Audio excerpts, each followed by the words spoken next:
My name is Andrew Guiness. I am born in the United States from California. I have been living in Berlin, Germany for the last 25 years.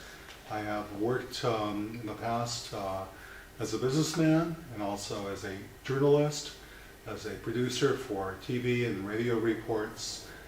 And I am now retired, but I still have an interest in the media.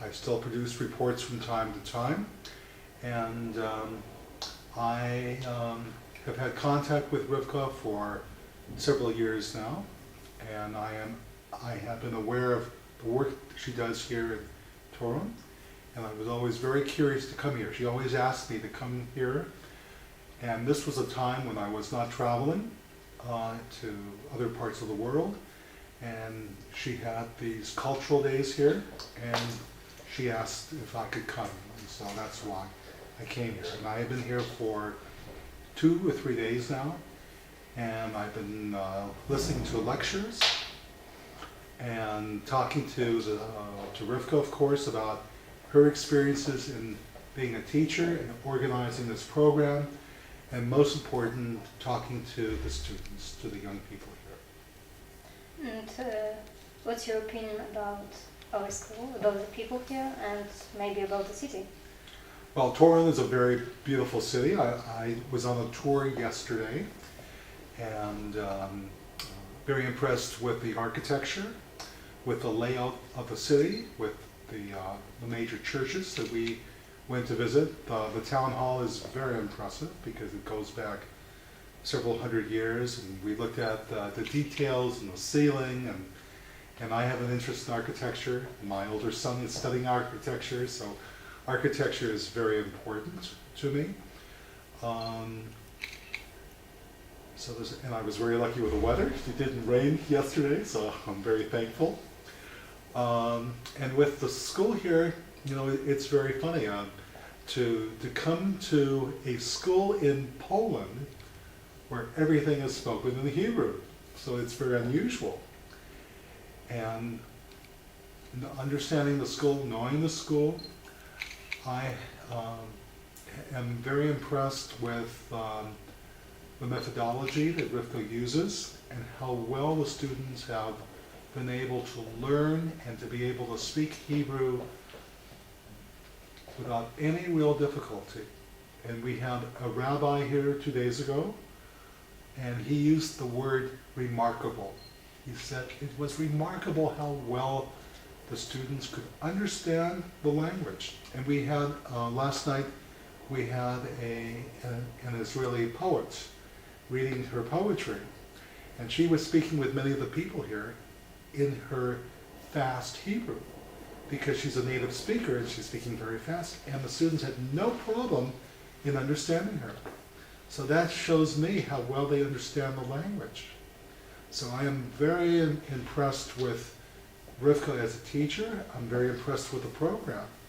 But most importantly, I'm very impressed with the students, because I've spoken to students, young people coming from the Ukraine, from Poland, and what impresses me is their motivation, their interest in the program, and how they see themselves as being goodwill ambassadors.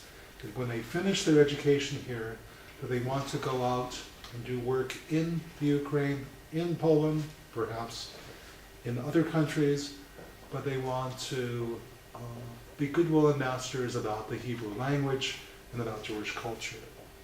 Because some of the young people have come from backgrounds where cultures where they met people from another generation, older people, who still have negative stereotypes about Jewish people or about Israel, and these young people think it's wrong, and they want to, through their knowledge and understanding of the Hebrew language and their exposure to the culture, to be able to change that way of thinking.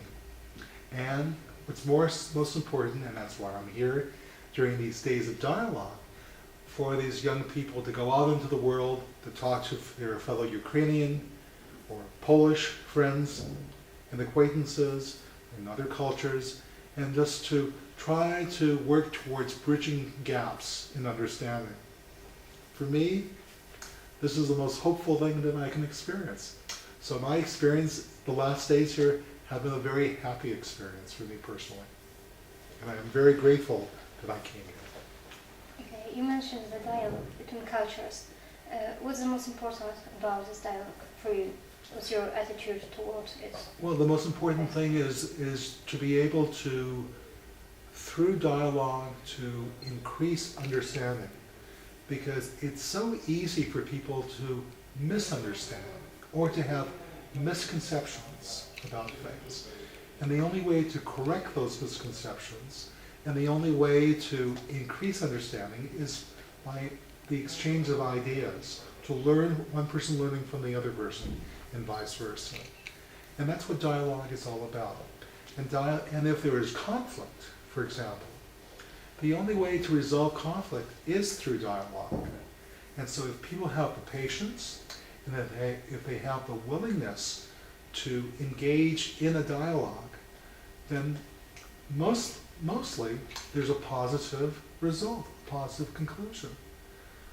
So I think that these days of dialogue and the promotion of dialogue through the school is a very important thing.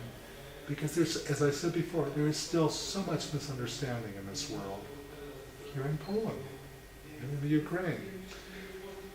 To give you one very, very distant example, Vladimir Putin has spoken about anti-Semitism in the Ukraine. Now, he does this for his own purposes, and it's propaganda, but through dialogue and through understanding, the potential for any prejudice or anti-Semitism will decrease. And as someone whose family went through the Holocaust, it's very important for me that people will come towards a more positive understanding. This is my hope, because otherwise, how can I live my future if we're going backwards and not forwards with progress?